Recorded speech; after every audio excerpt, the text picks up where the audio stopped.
اہل تقوی کی صورت بنا لیجئے، اہل تقوی کی صورت بنا لیجئے، نور سنت سے چہرہ سجا لیجئے، اہل تقوی کی صورت بنا لیجئے۔ بیان چل رہا ہے نماز، وضو، اس کے فضائل، اذان، نماز سے متعلقہ چیزیں، اور نمازوں میں سب سے اہم نماز جمعے کی نماز، جمعے کے فضائل بیان چل رہے ہیں۔ اللہ تعالیٰ نے امت محمدیہ کو نماز جیسی نعمت عطا فرمائی، اور پھر نمازوں کے اعتبار سے بھی بعض نمازوں کا مرتبہ اور مقام دوسری نمازوں سے بڑھ کر رکھا۔ احادیث میں بہت سی نمازوں کے فضائل وارد ہوتے ہیں، اسی میں جمعہ ہے۔ جمعے کے فضائل میں اوپر بیان کیا گیا کہ جمعے کے دن سب سے افضل ترین دن کہلاتا ہے، حضرت آدم اسی دن میں پیدا ہوئے، جنت میں ان کا داخلہ پیدا ہونے کے بعد جمعے کے دن ہوا، اور جب زمین پر اتارے گئے تب بھی جمعہ تھا، اور قیامت بھی جمعے کے دن قائم ہوئی۔ اور جمعے میں ایک ساتھ ایک گھڑی ایسی ہے کہ مومن بندہ اس گھڑی میں اللہ تعالیٰ سے جو مانگتا ہے اللہ تعالیٰ عطا فرماتے ہیں۔ اسی لیے حکم دیا گیا کہ جمعے کا اہتمام کرو، سویرے سے مسجد میں پہنچو، امام کے قریب بیٹھو، امام سے خطبہ سنو، اور اسی ذیل میں فرمایا گیا کہ جس وقت خطبہ ہو رہا ہو اس وقت کوئی بات کرنا لغو ہے، خاموش رہ کر خطبہ سننے کا قرآن نے حکم دیا۔ حضرت ابو ہریرہ فرماتے ہیں کہ نبی پاک صلی اللہ علیہ وسلم نے ایک دن منبر پر آیت تلاوت فرمائی، منبر پر آیت تلاوت۔ حضرت عبداللہ ابن مسعود نے حضرت ابی ابن کعب سے جو پاس بیٹھے ہوئے تھے پوچھا کہ یہ آیت کب نازل ہوئی؟ تو انہوں نے جواب دینے کے بجائے چپ رہنے کا اشارہ کیا، اشارے سے چپ کر۔ جب نماز سے فارغ ہوئے تو حضرت ابی کہنے لگے تیری نماز میں تیرا حصہ تو صرف یہی لغو کام ہے جو تو نے کیا۔ حضرت عبداللہ حضور پاک صلی اللہ علیہ وسلم کی خدمت میں حاضر ہوئے اور یہ قصہ بیان کیا کہ ابی ابن کعب مجھے یوں کہہ رہے ہیں تیری نماز میں تیرا حصہ تو صرف یہی ہے کہ تو نے لغو کام کیا۔ حضرت نے سن کر فرمایا ابی ابن کعب ٹھیک کہہ رہے ہیں، جمعے کے دن خطبے میں کوئی بات پوچھنا بھی منع ہے، تم جو پوچھ رہے ہو یہ آیت کب نازل ہوئی یہ کلام بھی لغو ہے۔ قرآن کریم میں حکم دیا گیا ہے خطبے کے بارے میں اذا قرئ القرآن فاستمعوا له وانصتوا، فاستمعوا له وانصتوا۔ علماء نے لکھا ہے جمعے کے خطبے کے بارے میں نازل ہوئی ہے۔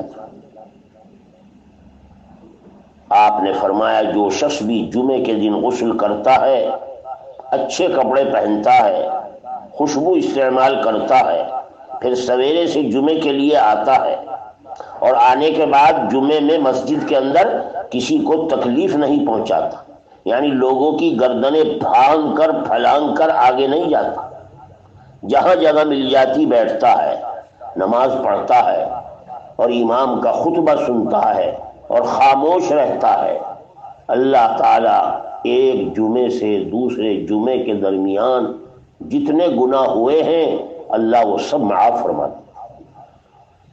جمعے کے یہ آداب ہیں۔ حضرت ابو لبابہ فرماتے ہیں کہ نبی پاک صلی اللہ علیہ وسلم نے ارشاد فرمایا اے لوگوں جمعے کا دن تمام دنوں کا سردار ہے، اور تمام دنوں سے بڑھ کر ہے۔ سنو، اللہ تعالیٰ کے نزدیک عید الفطر اور عید الاضحیٰ سے بھی بڑھا ہوا ہے، کیونکہ اللہ نے اس دن میں کئی خاصیتیں رکھی جو عید الفطر عید الاضحیٰ میں نہیں۔ دیکھو، اس دن کی خاصیتوں میں ایک یہ ہے کہ حضرت آدم علیہ السلام کی پیدائش جمعے کے دن، زمین پر جمعے کے دن اتارا گیا، ان کا انتقال جمعے کے دن ہوا، اور جمعے میں ساعت مستجابہ ہوتی ہے، ایسی گھڑی کہ اللہ سے جو کوئی آدمی جو مانگے گا، جو سوال کرے گا، وہ پورا ہوگا، اور اسی دن قیامت قائم ہوگی۔ اور قیامت کے قائم ہونے کے ڈر سے جتنے بھی جانور ہیں دنیا میں اور جاندار ہیں زمین و آسمان کے درمیان، جب جمعے کا دن آتا ہے، انسان اور جنات کے علاوہ ساری مخلوق اس دن سے ڈرتی ہے کہ کہیں آج قیامت قائم نہ ہو جائے۔ اے لوگوں، اپنے آقا کی ان تعلیمات میں نماز کا اہتمام اور پھر جمعے کا اہتمام، جو بہت مختصر وقت میں زیادہ سے زیادہ اجر و ثواب کمانے کا ذریعہ۔ حضرت علی فرماتے ہیں کہ جمعے کے دن شیطان اپنے لاؤ لشکر کو لے کر نکلتا ہے تاکہ لوگوں کے لیے بازاروں کو مزین کیا جائے۔ ان شیاطین کے ہاتھ میں جھنڈے ہوتے ہیں، اور ادھر اللہ تعالیٰ فرشتوں کو نازل کرتے ہیں جنہیں مسجدوں کے دروازوں پر بٹھا دیا جاتا ہے، اور کہا جاتا ہے جمعے میں آنے والوں کا نام مع مرتبے کے لکھو، کون شخص ہے، کس کا لڑکا ہے، کس محلے سے آ رہا ہے۔ اللہ، حاضری درج ہوتی ہے جمعے کے دن ملائکہ کے یہاں، اور وہ نام آنے والوں کا لکھتے رہتے ہیں یہاں تک کہ امام ممبر پر آ کر بیٹھتا ہے خطبہ دینے کی۔ جو شخص امام کے قریب بیٹھتا ہے اور چپ ہو کر کان لگا کر خطبہ سنتا ہے اور کوئی لغو کام یا کلام نہ کرے، خاموش، اللہ تعالیٰ ایسے شخص کو ڈبل اجر اور ڈبل ثواب عطا فرماتا ہے۔ اور اگر قریب نہیں ہے، دور ہی سے کان لگا کر سن رہا ہے، تب بھی اللہ تعالیٰ اس کو اجر و ثواب عطا فرماتا ہے۔ اور جو قریب بیٹھ کر لغو کام میں لگ جائے، خطبے کے وقت میں کسی سے کوئی بات کرنے لگے، دھیان سے خطبہ نہ سنے، تو ایسے شخص کو جمعے کی حاضری میں بجائے ثواب کے گناہ ہوتا، کیونکہ ایک منکر کا اختیار، ایک وہ چیز جس سے منع کیا گیا، وہ جمعے کے دن بات چیت کر کے ایک لغو کام میں لگا ہوا۔ جس نے لغو کام کیا، سمجھو اس کا جمعہ بیکار ہو گیا۔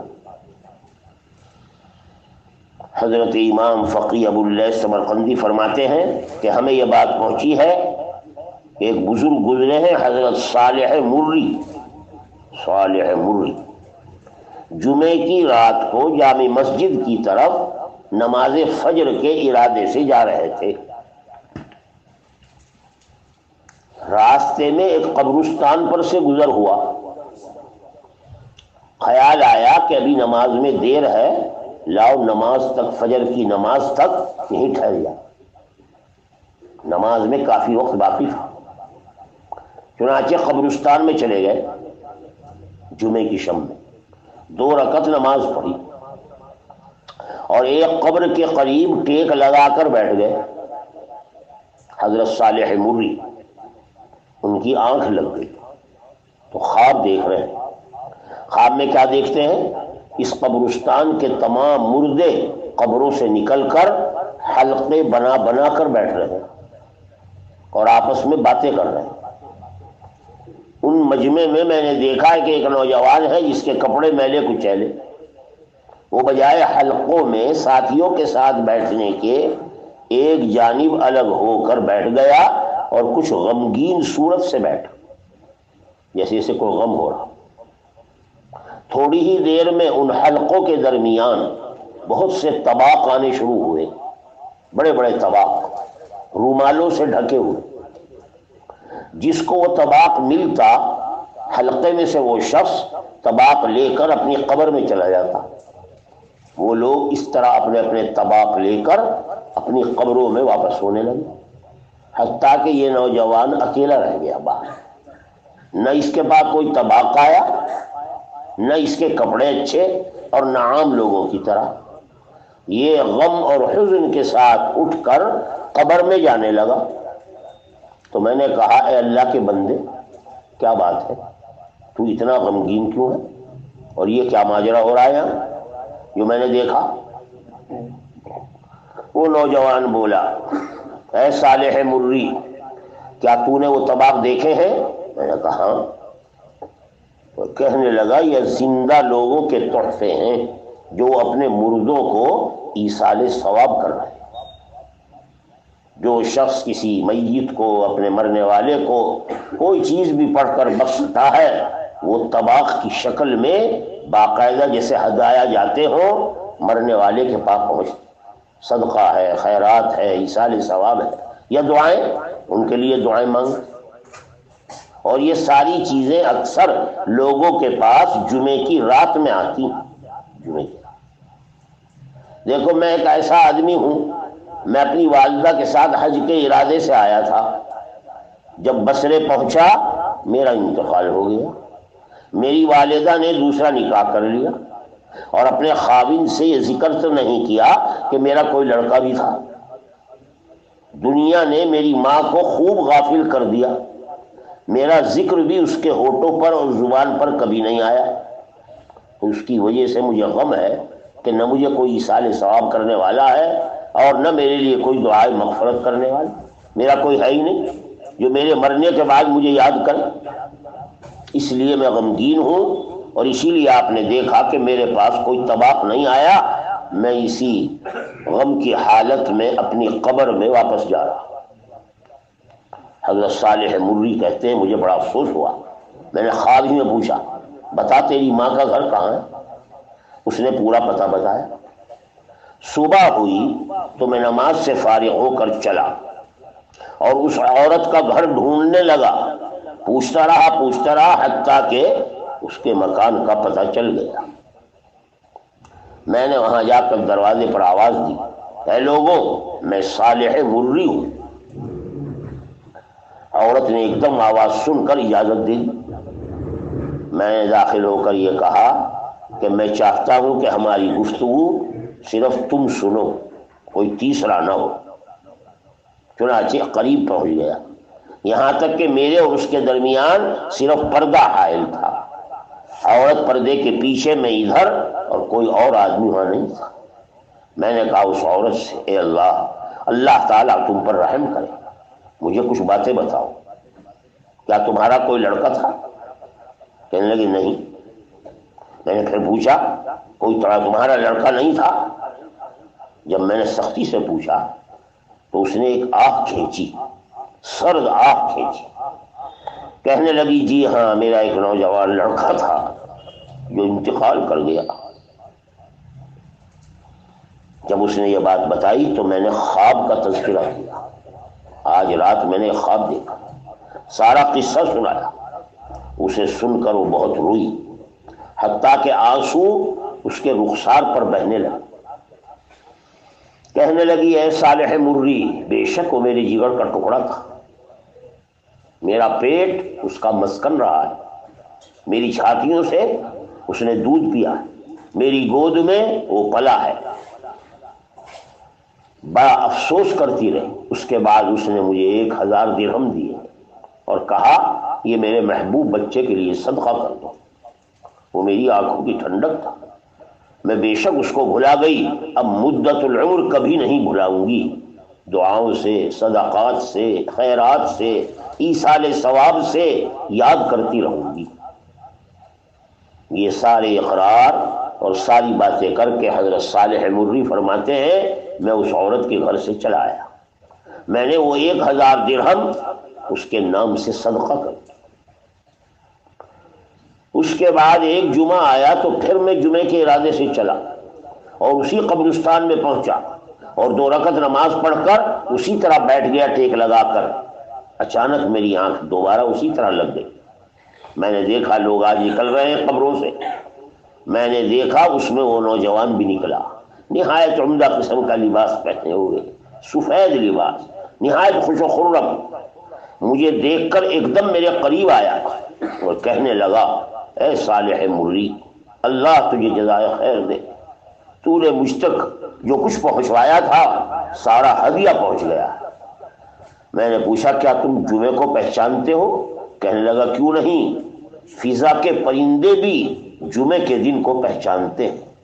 جمعے کے دن پر سب سے زیادہ اللہ کی سلامتی ہوتی، تمام دنوں میں یہ سب سے بہترین دن ہے۔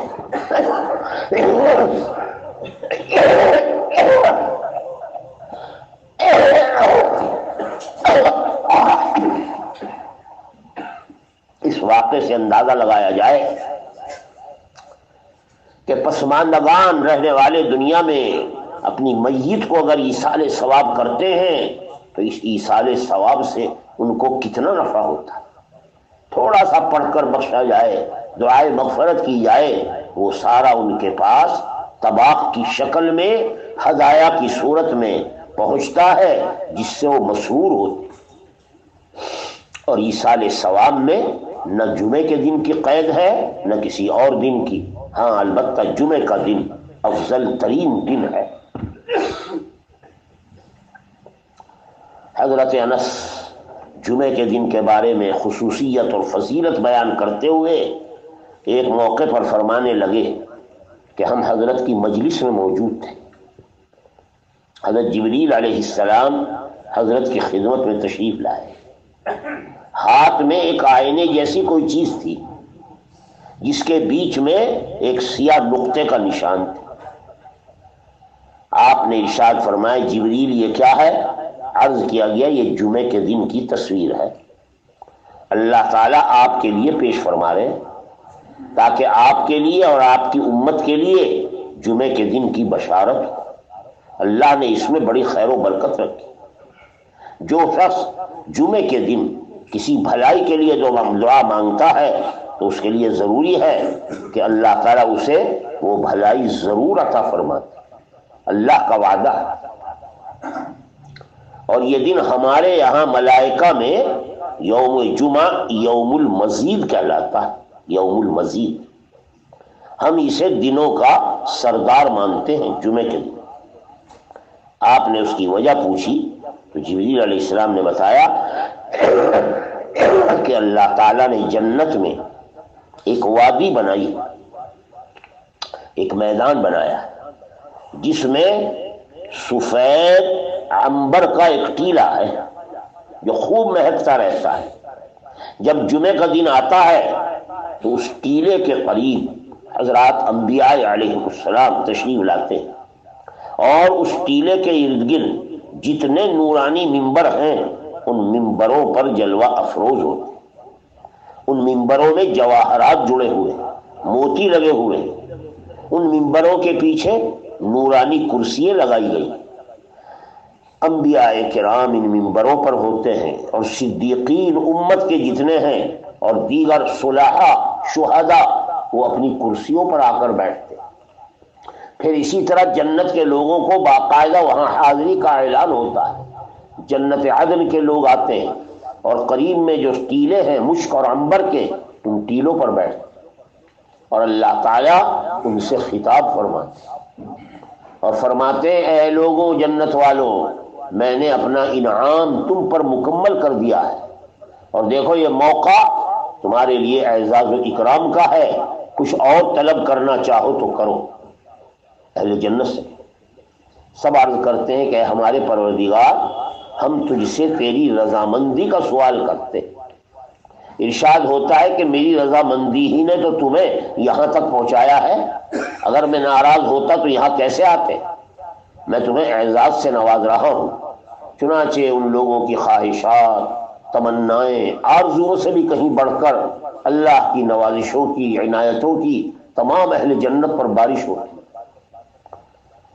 اور اس کے ساتھ ساتھ حضرت نے فرمایا کہ اللہ تعالیٰ جمعے کے دن حاضر ہونے والوں کو جو مسجد میں امام کے قریب بیٹھ کر خطبہ سنتے ہوں اس میدان میں اللہ تعالیٰ ان کو آگے کی کرسیوں پر جگہ دیتے۔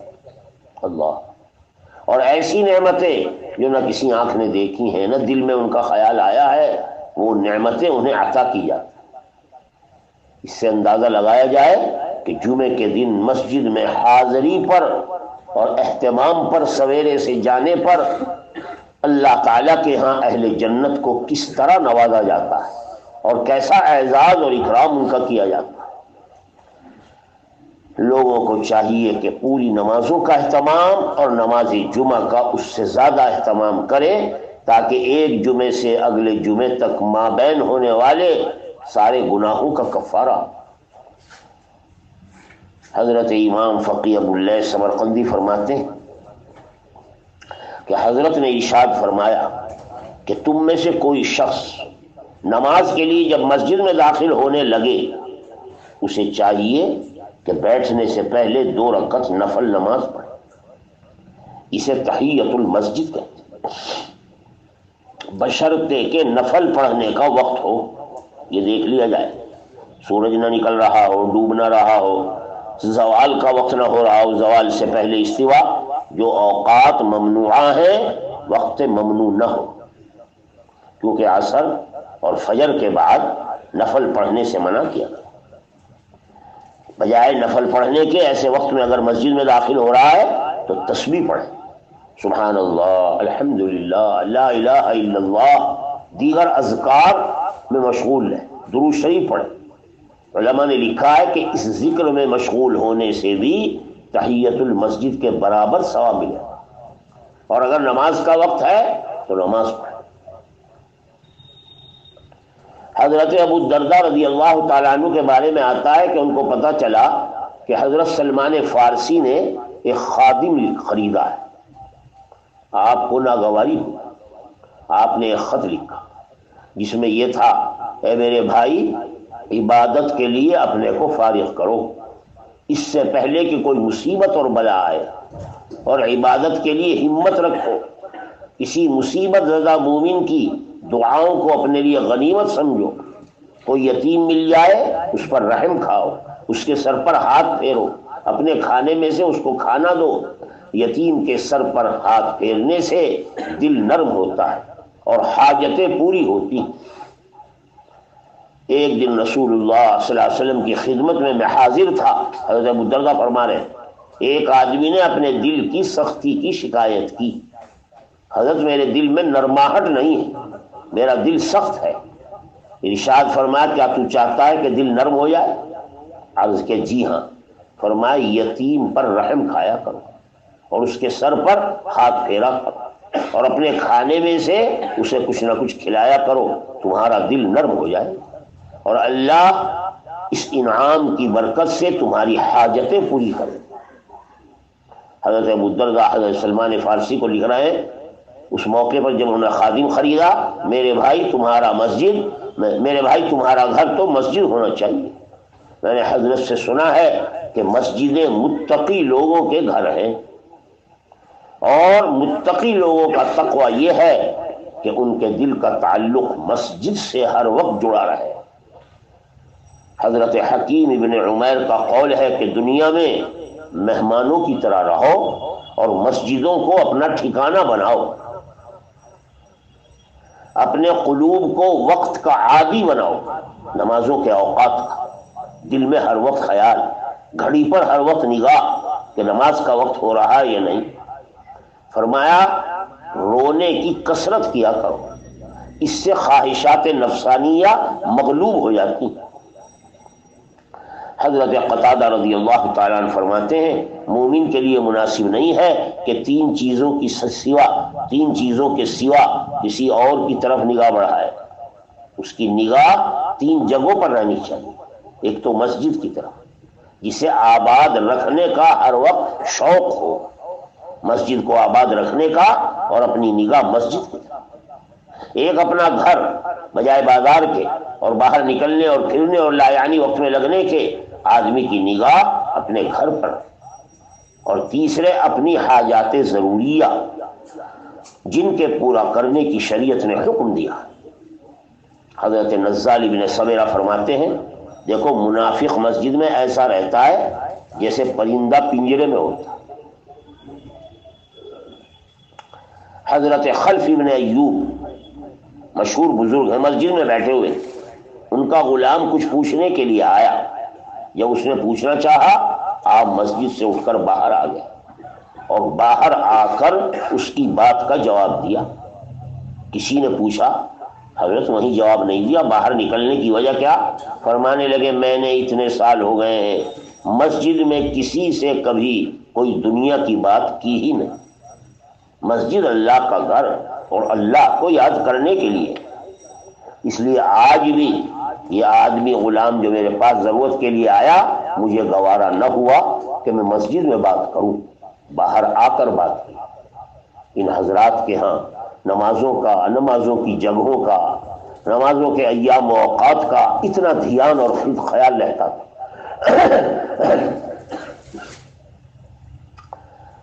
علماء نے لکھا ہے کہ اللہ تعالیٰ کے ہاں کسی بندے کا مرتبہ اور مقام اس وقت بلند ہوتا ہے جب وہ اللہ تعالیٰ کے احکام کی تعظیم کرے، ہر عمل عظمت کے ساتھ، اللہ کے گھروں کا بھی احترام کرے۔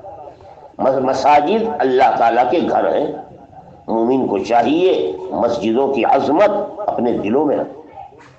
مسجد کی تعظیم اللہ تعالیٰ کی تعظیم ہے۔ بعض بزرگوں اور زاہدوں سے مروی ہے کہ وہ کبھی مسجد میں کسی شے سے، کسی چیز سے ٹیک لگا کر بھی نہیں بیٹھتے، نہ کبھی پاؤں پھیلا کر بیٹھتے اور نہ کبھی کوئی دنیا کی بات کرتے۔ یہ مسجد کا احترام اور یہ مسجد کی عظمت تھی۔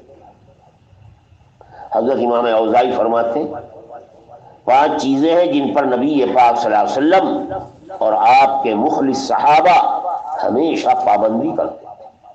ایک جماعت کا اہتمام، ایک اتباع سنت، ہر چیز میں سنت طریقے کا اتباع، ایک مسجد کی آبادی، ان کا جی مسجد میں لگتا تھا، اور ایک قرآن پاک کی تلاوت اور اللہ کے راستے میں جہاد، اللہ کے راستے میں دین کے بلند ہونے کے لیے قربانی کا دینا۔ حضرت حسن بن علی فرماتے ہیں 3 آدمی اللہ تعالیٰ کی پناہ میں ہیں۔ ایک وہ شخص جو مسجد میں محض اللہ کو راضی کرنے کے لیے جائے، یہ واپس ہونے تک اللہ تعالیٰ کا مہمان اور اللہ تعالیٰ کی حفاظت میں۔ ایک وہ شخص جو اپنے مسلمان بھائی کی ملاقات کے لیے جائے اور اس کا مقصد صرف اللہ کو راضی کرنا ہو، جب تک واپس نہیں لوٹتا وہ اللہ تعالیٰ کی زیارت کرنے والا سمجھا جاتا ہے، اس کا یہ عمل اللہ کی رضا کا ذریعہ ہے۔ اور تیسرے وہ شخص جو حج اور عمرے کے لیے گھر سے نکلتا ہے، وہ بے شک اللہ کا مہمان ہے، اللہ کی رضا کے لیے نکل رہا ہے، اللہ کے دربار کا وفد ہے، جب تک گھر واپس نہ آ جائے۔ حضرت حسن بصری فرماتے ہیں کہ مسجدوں میں جھاڑو دینا، مسجدوں کی دیکھ بھال کرنا، یہ جنت کی حوروں کا مہر ہے۔